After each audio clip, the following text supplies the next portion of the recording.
Well, I think it's আবারও ইয়েমেনের প্রতি আগ্রাসী হয়ে উঠেছে যুক্তরাষ্ট্র। দেশটির হুথি বিদ্রোহীদের দমন করতে একের পর এক হামলা চালিয়ে যাচ্ছে তারা। ইরানকে বাগে আনতে আর ইসরায়েলকে নিরাপদ রাখতেই এই পথে হাঁটছে ডোনাল্ড ট্রাম্পের প্রশাসন। তবে এবার হুথিদের দমাতে আরও আগ্রাসী হয়ে উঠেছে যুক্তরাষ্ট্র। পেন্টাগন একদিনেরও কম সময়ের মধ্যে ইয়েমেনের বিভিন্ন প্রদেশে প্রায় 30টি বিমান হামলা চালিয়েছে। বিশেষজ্ঞরা বলছেন, সানার ফিলিস্তিনিপন্থী অভিযান বন্ধ করার জন্য এই কৌশল বেছে নিয়েছে ডোনাল্ড ট্রাম্পের মার্কিন প্রশাসন।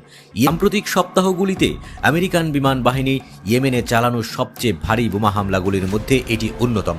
যুক্তরাষ্ট্র দাবি করেছে তাদের হামলার লক্ষ্য ইয়েমেনের সশস্ত্র বাহিনীর সামরিক সক্ষমতা হ্রাস করা, বিশেষ করে ক্ষেপণাস্ত্র এবং ড্রোন ইউনিটগুলিকে ধ্বংস করে দেয়া। তবে সেই আশাই গুড়ে বালি। বোমার পর বোমা মেরেও হুথি বিদ্রোহীদের দমানো যাচ্ছে না। প্রতিশোধমূলক জবাব হিসেবে তারা লোহিত সাগরে মার্কিন রণতরীতে হামলা জোরদার করেছে।